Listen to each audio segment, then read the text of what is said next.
거절의 복음 네 번째 마지막 시간입니다. 무조건 좋은 사람이라 생각하면 안 된다라는 제목으로 하나님 말씀 증거하겠습니다. 오늘 거절의 복음 마무리하는 시간입니다. 지금까지 핵심이 무엇이었나 정리해보면 하나님께서 우리의 삶을 구원하시고 또 예수 그리스도로 무조건적으로 용납해 주셨습니다. 그러므로 우리의 삶의 마지막 남은 사명도 주변 사람들을 사랑하고 내 이웃을 내 몸과 같이 섬기는 것, 그것이 우리의 인생의 남은 것이라 했습니다. 그러나 우리의 목적을 알고 이것을 악용해서 우리의 삶을 무너뜨리고 또 악한 의도를 가지고 우리의 삶에 피해를 끼치려는 그런 사람들이 분명히 존재하기 때문에 우리가 영적으로 하나님 나라를 확장시키기 이전에 우리에게 주신 하나님의 뜻, 하나님께서 내게 주신 삶을 먼저 방어해내고 또 지켜내는 것이 먼저다, 이것을 말씀을 드렸습니다. 그러다 보니까 이 그리스도인들에게 성품적으로 생기는 현상이 무엇인가? 관계 속에서 사람들을 대할 때 무조건적으로 이 사람들을 좋게 보는 경향이 생깁니다. 그래도 그 사람이 좋은 점이 많죠. 또 성격이 좋으신 분이죠. 그런데 이 직장 동료든 아니면 가족이든 친구든 간에 생각 없이 좋게 보고 또 사랑하다 보면 상대가 나한테 악영향을 미치고 그것 때문에 내가 지금 마음이 힘들어지고 삶이 무너지는 것을 알아채지도 못한 채 그걸 모르고 계속해서 사랑해주고 그냥 좋은 점만 봐주고 이렇게 하다가 삶이 무너지는 경우가 많이 있다는 것입니다. 반대로 이제 사회생활에서 몇 번 데이는 거죠. 관계 때문에 너무 힘들다. 그러니까 이제 사람 무서운 줄 알아야 된다. 사람 안에 나쁜 게 있다. 이것을 알고서 경계만 하고 있다면 미움은 점점 커지고 주변 사람들을 섬기고 사랑해야 된다는 주님의 명령은 우리가 지키지 못하는 것이 될 것입니다. 앞으로 저와 여러분의 삶에 어려움이 많이 있을 텐데 무엇 때문에 어려워질까? 여러분이 총에 맞아서 어려워질 가능성 거의 없습니다. 여러분이 교통사고를 당할 가능성 조금 있겠지만 그것 때문에 크게 어려워질 가능성 별로 없습니다. 무엇 때문에 어려워질까요? 대부분입니다. 사람 때문에 어려워질 것입니다. 사람이 문제라는 거예요. 사람을 미워하지 않으면서도 내 안에 기쁨과 평안을 지켜내면서도 이 사람을 통해서 나타나는 이 악과 독성들을 어떻게 거절해내고 통제해낼 수 있을지, 오늘은 이 사람을 통해서 드러나는 이 악의 실존을 다루는 문제를 살피도록 하겠습니다. 오늘 성경이 보여주는 이 지혜는 악을 구체적으로 직시해야 된다는 거예요. 회피하지 말고 직시해야 된다 보여주고 있습니다. 어떻게 그것이 내 삶을 지킬 수 있는지 살피는 시간 갖도록 하겠습니다. 세 가지로 나눠서 살피겠습니다. 첫째로 악한 것을 직시하기, 둘째로 악한 것을 해석하기, 셋째로 악한 것에 무력하기. 세 가지로 나눠서 살피겠습니다. 첫째로 살필 것은 악한 것을 직시하기입니다. 로마는 이 팔레스타인 땅, 이스라엘을 정복한 이후에 팔레스타인의 헤롯 대왕 다음에 이 팔레스타인을 부분 나눠서 통치하기 시작했습니다. 예수님이 사역을 하고 계셨던 이 갈릴리 지방의 통치자가 누구였냐? 헤롯 안티파스라는 왕이었습니다. 많은 면에서 이 총독들, 그 분봉왕들은 자기가 할 수 있는 일들이 굉장히 많이 있었는데 한 가지 그 국룰이 있었어요. 무조건 이래야 된다. 만약에 너희들이 다스리는 지역에서 반란이 일어나면 너희들은 원 스트라이크 아웃이라는 거예요. 이것이 그 통용되는 룰이었습니다.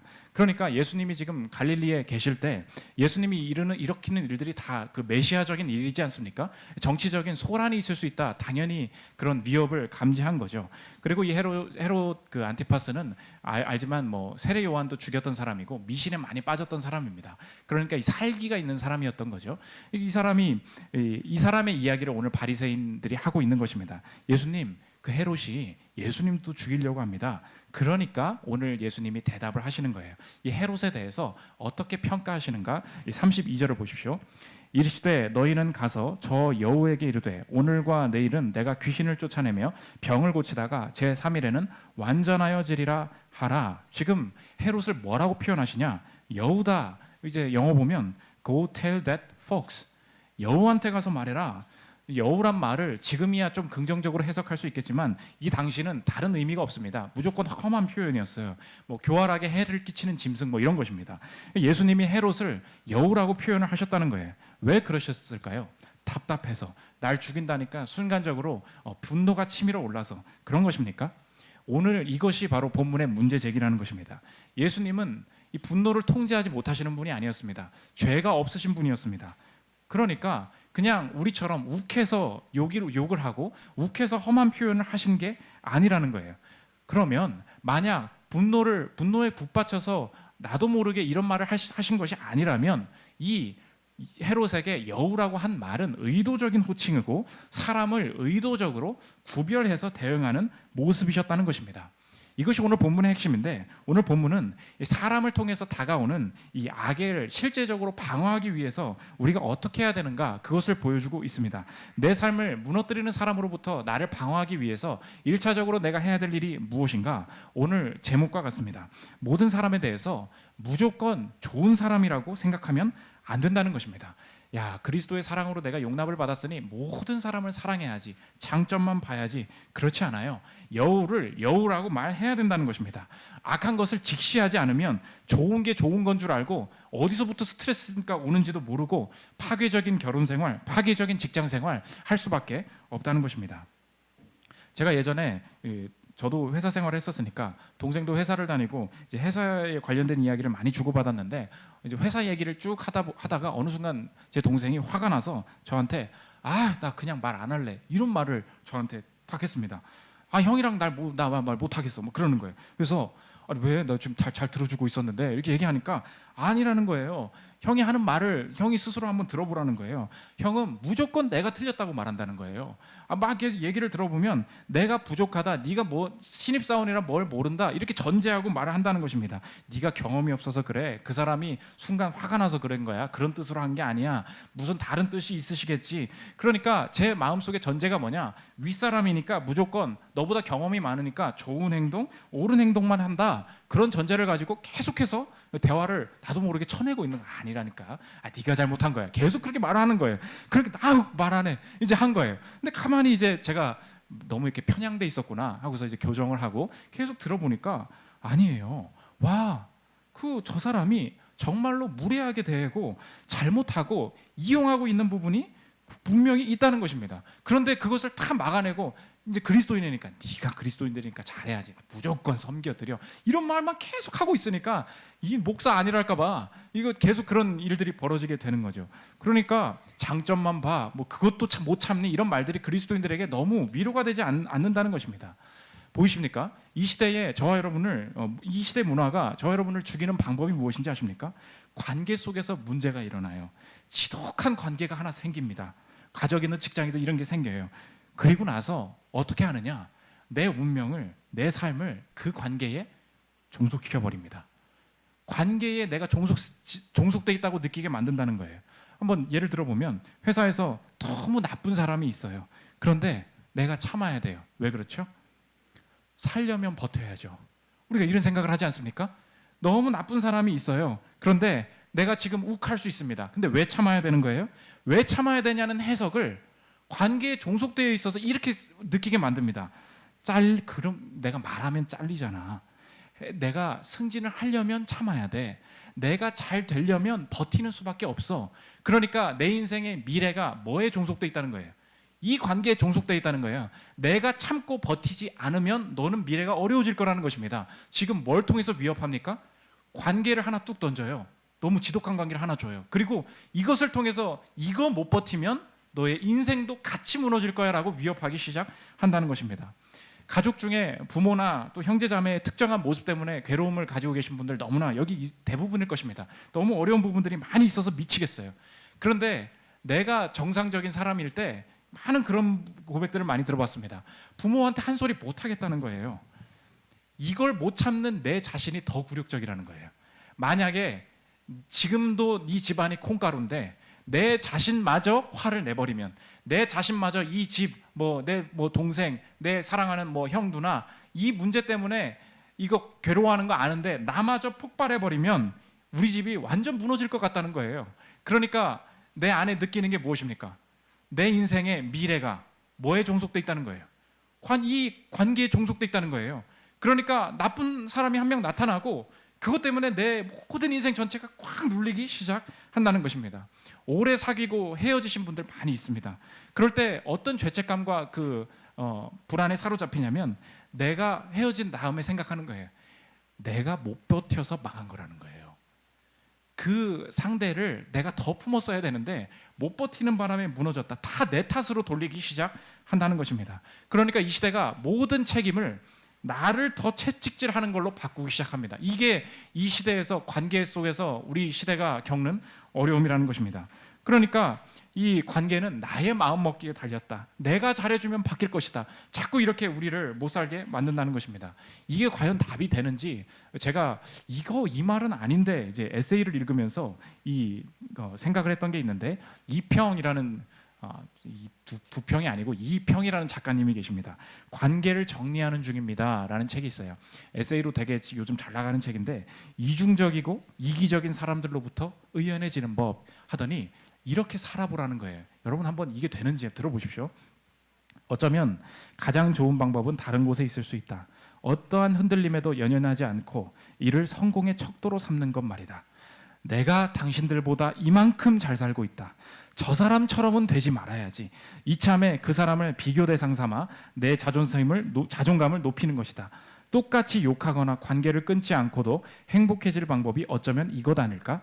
아무 걱정할 필요 없다. 자신감을 가지고 자존감을 높이고 자기다움을 지키자. 이제부터는 나의 마음에 달린 일이다. 저는 이것을 쭉 읽고 웃었습니다. 그리고 뭐라 그랬냐면 문제가 작아서 그래요. 이 말은 문제가 작아서 그렇다고요. 문제가 한번 커져 보십시오. 맨날 직장에서 내 책임은 없다고 말하는 지독한 사람 한번 만나보십시오. 맨날 능력이나 성별이나 학력 따라서 무시하는 사람이랑 평생 한번 일해 보십시오. 그러면 내 마음에 저렇게 살지 말아야지. 이걸로 됩니까? 여러분 정말 그렇게 돼요? 내가 잘 돼서 고쳐줘야지. 내가 더 잘 안 될 것 같은데요. 그럼 어떻게 하라는 거예요? 이게 말이 되는 소리입니까? 그렇지 않다는 것입니다. 오늘 성경은 세상과 전혀 다른 처세술이나 자기개발과는 전혀 다른 영적인 접근을 하고 있습니다. 관계 속에 악은 실존한다는 거예요. 그런데 내 삶에 이 나쁜 관계가 나타났을 때 이 관계에 내 삶을 종속시키면 안 되고 내 삶은 하나님의 계획에 내 운명, 내 생명이 종속되어 있다는 것을 알아야 된다는 것입니다.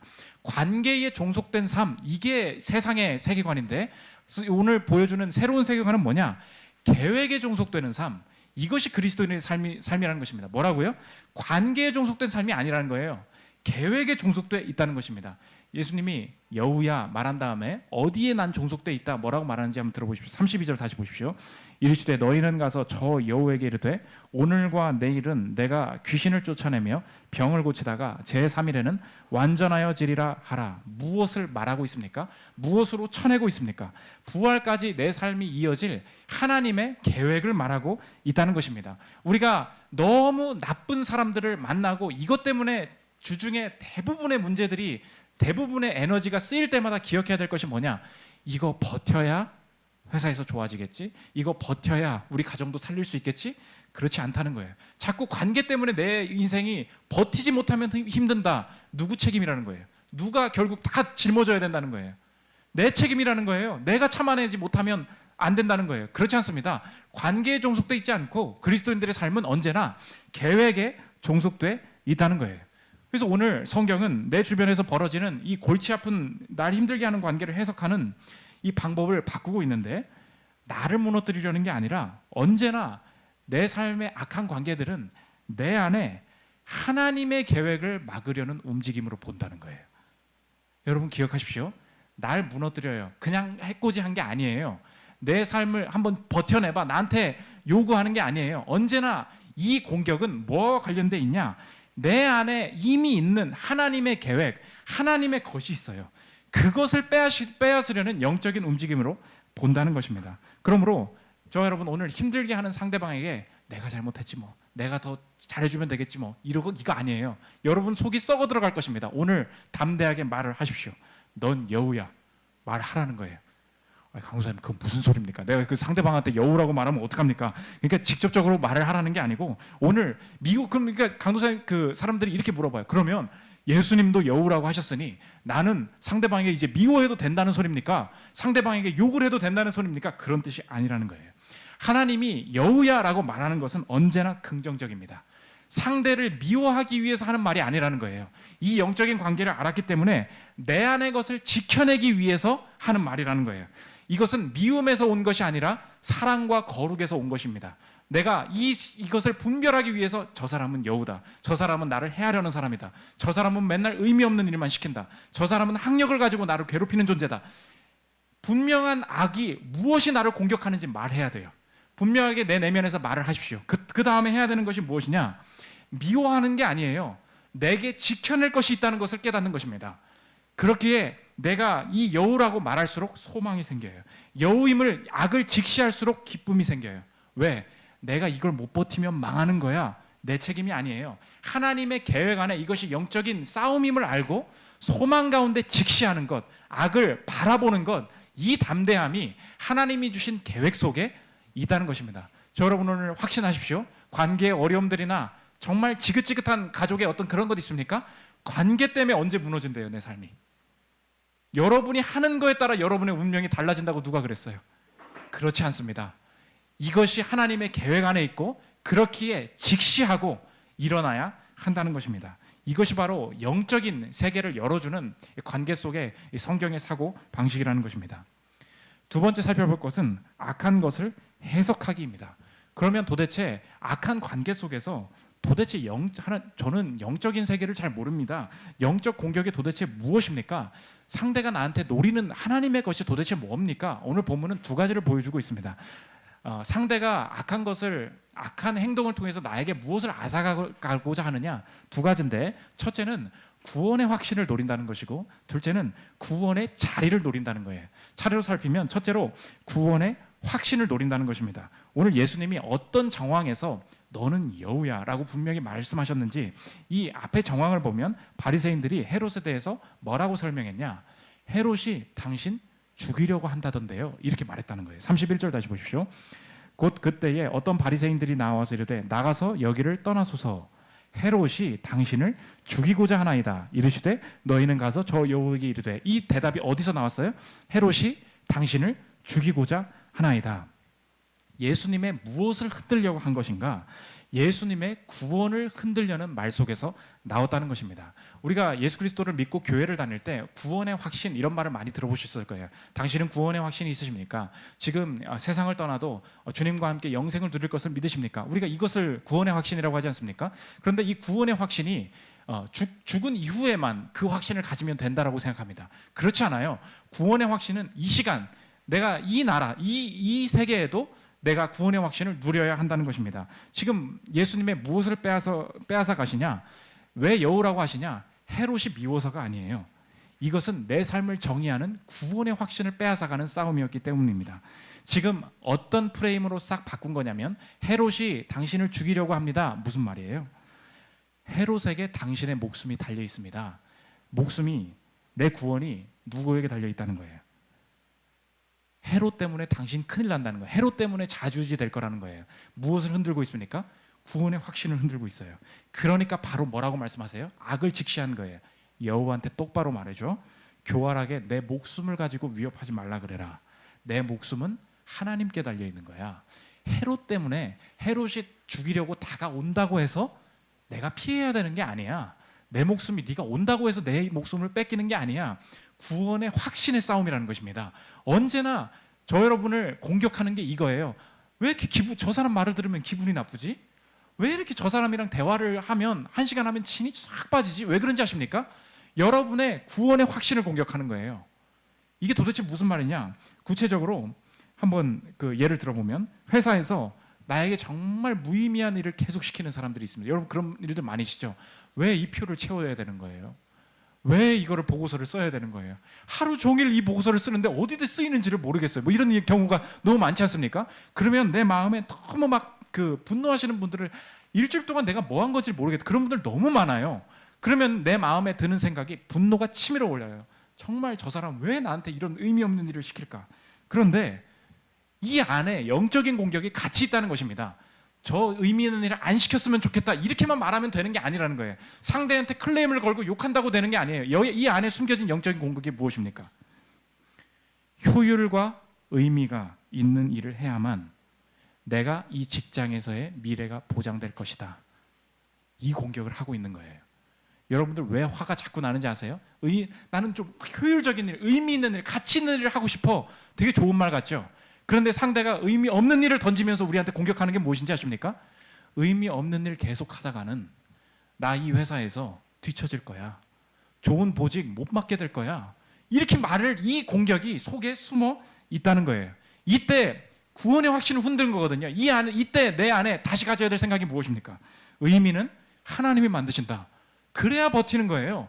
그냥 쟤 진짜 못 참겠네, 진짜 화나네, 이 말 해봐야 소용없다는 것입니다. 오늘 그래서 여러분을 괴롭히는 상대를 만날 때 상대를 공격하거나 클레임을 건다고 해서 해결되지 않습니다. 팀장이 바뀌었어요. 그 사람은 의미 없는 일 안 주던가요? 계속 주죠. 오늘 먼저 구원의 하나님을 만나야 돼요. 그래야 어떤 상황에서도 흔들리지 않는 관계를 유지해 나갈 수 있다는 것입니다. 한 유통회사 지점장님 이야기를 하겠습니다. 한 유통 매장을 운영하고 있었는데, 여러분들 이제 공적인 일들을 하다 보면 시청이나 구청이나 공무원분들이랑 일하시는 일들이 많이 있을 것입니다. 근데 가서 시청에 매장 증축을 하려면 허가를 받아야 되잖아요. 허가를 받으러 갔다는 것입니다. 트집을 잡으면서 다 서류 짜서 갔어요. 그랬더니 이거 안 됩니다. 이 민원 담당 직원이 고생을 계속 시키는 거예요. 수정해서 새로 가져오세요. 이 부분은 이거 서류 빠졌습니다 한 거예요. 처음에는 빠졌구나. 그래서 준비해서 갔다는 거예요. 두 번째 갔는데 또 문제가 있다는 거예요. 아니 이거 해오라고 했잖아요. 그랬더니 저번에 첫 번째 만났을 때는 말을 안 했던 얘기를 또 하는 거예요. 그때 딱 깨달은 거예요. 와, 이게 세상이구나. 시청 가서 처음 깨달은 거예요.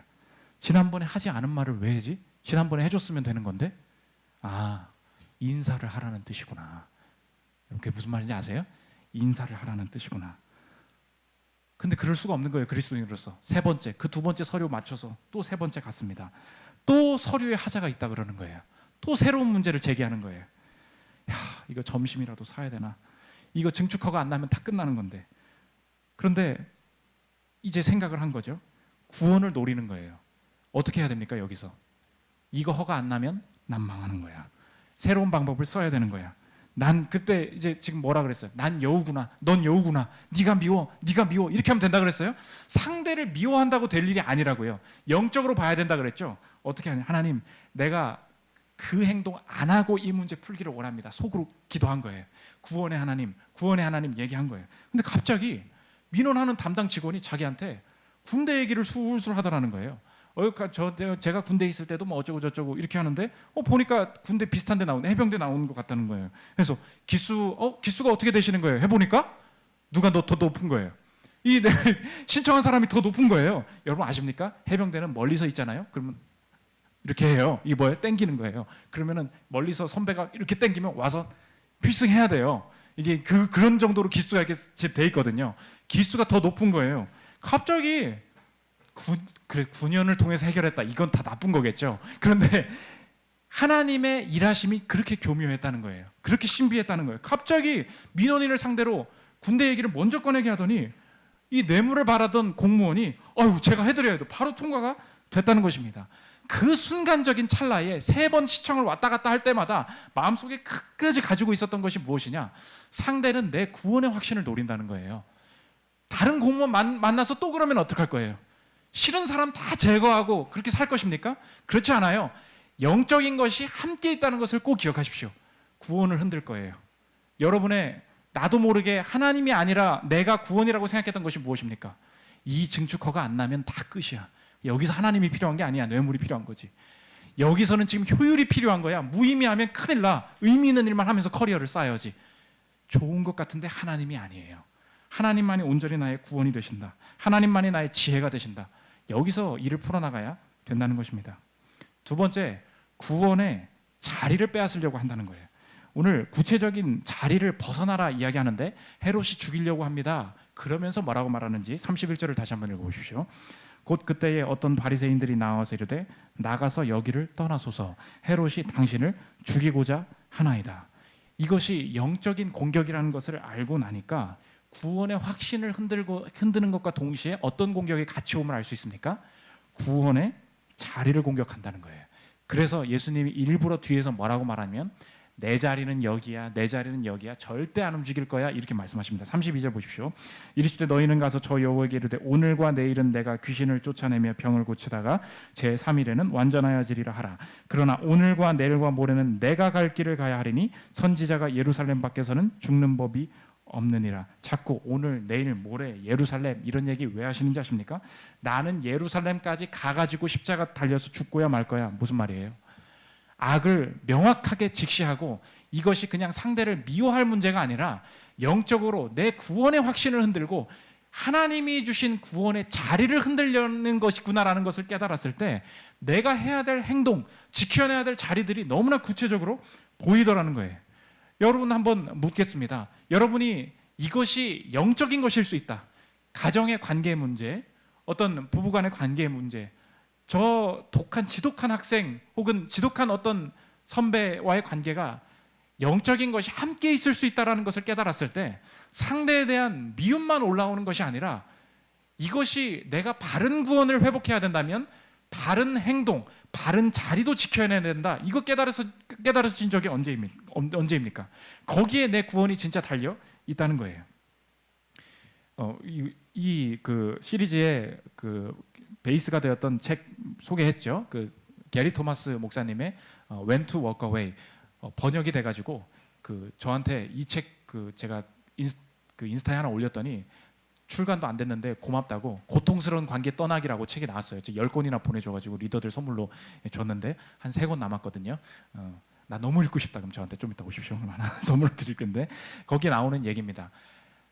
영적인 공격이라는 것을 알게 되니까 내 자리가 보이더라는 건데 한 30대 중반의 여성분이었는데 너무나 여성 차별이 심한 곳에 있는 그 산업에 있는 그런 곳이었는데 이런 일들이 벌어졌다는 거예요. 얼마나 그 험악한 곳이었는지 한번 들어보십시오. 30대 중반인 니콜은 여성들에게 호의적이지 않은 산업 분야에서 일하고 있다. 니콜은 여성이라는 이유로 일부 남성 동료들에게서 하찮은 대접을 받아왔는데 내가 들어도 그건 분명히 여성 혐오적인 대접이었다. 가령 한 번은 니콜이 회사에 수십만 달러의 손실을 안겼던 어느 남성 동료의 실수를 지적했는데 그는 니콜에게 오늘이 그날이라서 화를 내느냐고 물었다. 완전 차별이죠. 완전 모욕하는 거 아닙니까? 이런 일들이 수많은 일들이 벌어지고요. 특히 한국 사회에서는 그 남자 상사분이 여자한테만 반말을 하는 경우, 뭐 이것 때문에 괴로워하는 사람들도 굉장히 많고요. 이런 일들이 있습니다. 화가 나죠. 분명 차별이죠. 그러면 왜 그러세요? 그렇게 하지 마세요.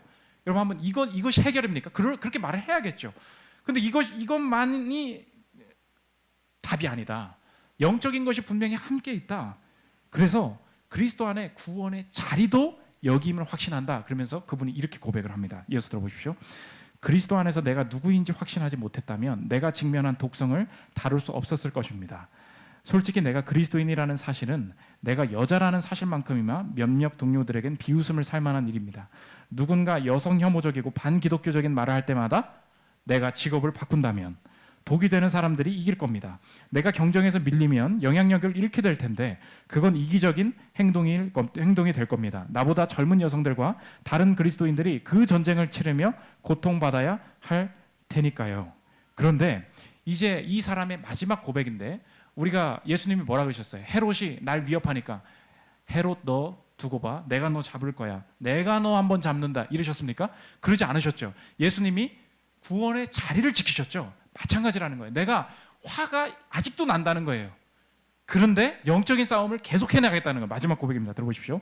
난 이제 갓 입사한 사람처럼 쉽사리 이리저리 휘둘리지 않아요. 그래도 참아야 할 일이 많냐고요? 네, 그럼요. 여전히 힘들다는 거예요. 여성 친화적인 직장을 만드는 일이 내 일은 아닙니다. 궁극적으로는 돈을 받고 하는 일을 잘 해내는 것이 내 일이고 그렇게 해서 부차적으로 우리를 뒤따르는 다른 여성들을 도울 수 있습니다. 나에게 주어진 모든 플랫폼이 하나님이 맡기신 자산이라고 생각합니다. 어쩌다 그렇게 된 것이 아니니 훌륭한 청지기가 되어야 합니다. 하나님이 나를 이곳에 두신 이유가 있습니다. 그리고 독이 되는 사람들을 다루는 법에 대해 내가 배운 한 가지는 갈수록 쉬워진다는 것이죠. 지금 이 사람이 뭘 계속하겠다는 거예요? 영적인 싸움 계속하겠다는 거예요. 그리스도인입니다. 그 안에서 사랑받는 존재입니다라는 것을 여러분이 모르면 어느 순간 쑥 들어오는 내가 진짜로 중요하게 여겼던 정체성 때문에 무너지게 될 거예요. 너무 잘 다니고 있었어요. 근데 이분은 그 여성의 성별에 대한 문제였죠. 여러분은 뭐 남성이니까 여성이니까 난 괜찮은 것입니까? 어느 순간 창희 씨 어느 대학 나왔어? 물어봐요. 역시 저기 석사 안 한 애들은 달라. 뭐 툭툭 던지는 말들이 있어요. 실력 가지고 무시하는 일들이 있더라고요. 역시 외국 갔다 오지 않아가지고 그런가 봐. 막 수근수근 되는 이야기들이 있어요. 그때 우리 마음이 어때요? 분노가 쑥 올라오지 않습니까? 그때 어떻게 해야 돼요? 헤롯, 너 내가 잡는다. 그거예요? 오늘 그게 아니라는 거예요. 여우라고 왜 말하라는 거예요? 직시하라는 거예요. 미워함이 아니라 내 안에 하나님의 것, 약함 속에 그리스도인이라는 정체성만을 가지고 하나님이 하실 일이 있는데 그것을 빼앗으려는 그 악을 직시하고 이 영적인 공격을 계속해 나가야 된다는 것입니다. 그러므로 여러분, 구원의 확신이 있으십니까? 회사에서 가족 간의 관계 속에 그 사람이 그렇게 애를 먹여도 이 부모 때문에 이 가정이 이렇게 어려워졌어도 구원은 하나님께 있다. 구원의 확신이 있으십니까? 동시에 구원의 자리에 대한 확신도 있으십니까? 이 자리 계속 가야 될 의미가 있어. 내가 여기 버티고 있을 거야. 그 확신 있으십니까? 구원의 확신, 구원의 자리 지켜내는 것. 이것이 진정한 이 거절의 복음이라는 것입니다. 마지막 세 번째, 악한 것에 무력하기입니다. 헤롯이 죽이려고 한다고 멀리서 말을 들은 거잖아요. 전해 들은 거잖아요. 그런데 이 헤롯을 직접 만나게 되는 사건, 그 장면이 이 복음서에 펼쳐지는데 예수님이 빌라도가 이제 십자가에 못 박으라 최종 결정을 하지 않습니까? 근데 빌라도는 유대 총독이었어요. 근데 그 위에 예수님이 갈릴리 지방 사람이다 보니까 갈릴리를 점령하는 게 헤롯이었어요. 근데 6월절에 명절에 이제 예루살렘에 같이 왔으니까 빌라도가 판결하려고 보니까 Where are you from? 한 거예요. I'm from 갈릴리 한 거죠. 나 갈릴리로 왔으니까 뭐야? 그러면 유대 지방 사람 아니니까 관할 재판을 받아야 되는 거잖아요. 마침 헤롯이 와 있네. 헤롯한테 한번 가봐. 그것 때문에 대면의 계기가 성사가 된 것입니다. 헤롯한테 갔어요. 근데 아까 오기 전에 간접적으로 만났을 때 예수님이 헤롯한테 뭐라 그랬습니까? 여우라고 했잖아요. 자신감 있으시지 않았습니까? 그랬더니 예수님이 딱 대면하셨는데 너 잘 만났다 해야 될 거 아니에요. 아무 말도 안 하시는 거예요. 23장 6절 보십시오. 빌라도가 듣고 그가 갈릴리 사람이냐 물어. 그 얘기예요. 헤롯의 관할에 속한 줄을 알고 헤롯에게 보내니 그때의 헤롯이 예루살렘에 있더라. 명절 때문에 온 거예요. 헤롯이 예수를 보고 매우 기뻐하니 이는 그의 소문을 들었으므로 보고자 한지 오래였고 또한 무엇이나 이적 행하심을 볼까 바랐던 연고로라.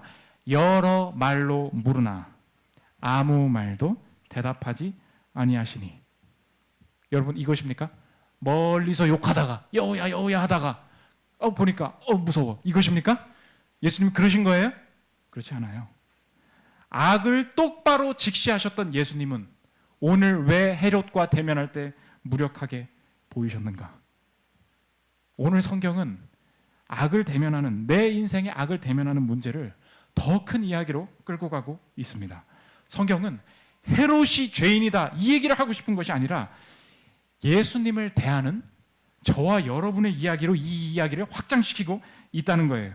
나는 지금까지 오늘 설교를 들으면서 그래 도대체 내 주변에 나쁜 사람 어떻게 이길 수 있을까? 그 어떤 처세술을 알고 싶어 해서 이런 고민이 있는데 그래 영적인 걸 알고 그렇게 이겨야 되겠구나. 그런 교훈적인 이야기만 계속 들어왔어요. 그런데 오늘 성경이 말하는 건 무엇이냐? 내가 끝까지 직시하지 않고 회피하고 있는 것이 있었다. 나의 가장 큰 악, 하나님을 거부하고 하나님을 내 인생의 구주로 받아들이지 않는 그 악을 직시하고 계신 예수님을 잊어버리고 있었다는 거예요. 예수님이 오늘 헤롯에게 왜 대답하지 않으셨습니까? 헤롯의 악만 직시하고 계신 게 아니었어요. 무엇을 직시하고 계셨습니까? 내가 십자가로 가지 않으면 멸망할 저와 여러분의 죄악을 직시하고 계셨다는 거예요.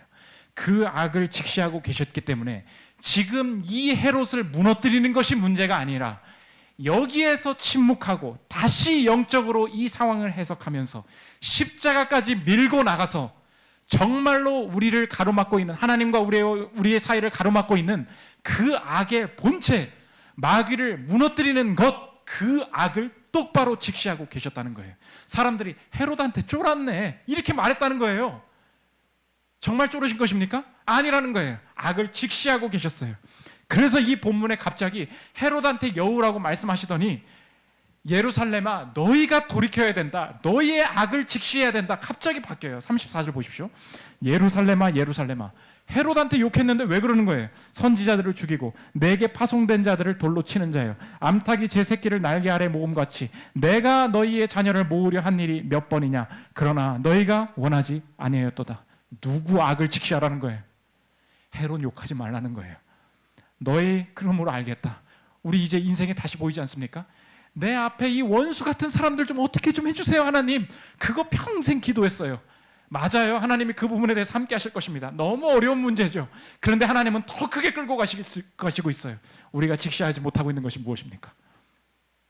헤롯에게 침묵하시면서까지 내 악의 문제, 하나님의 진노를 피하게 만드시기 위하여 악을 직시하셨던 그분을, 십자가의 사건을 바라볼 때 내가 하나님 앞에 얼마나 죄인이었는지, 헤롯이 문제가 아니라 내가 하나님 앞에 얼마나 원수였는지, 주님 앞에 엎드리지 않으면 내 인생이 하나님과의 관계가 풀리지 않았었는데 주님이 직시하심으로 내 인생의 영생을 누릴 수 있었다. 그러므로 내 인생의 한 주간의 삶도 이제 다르게 해석해 내겠다.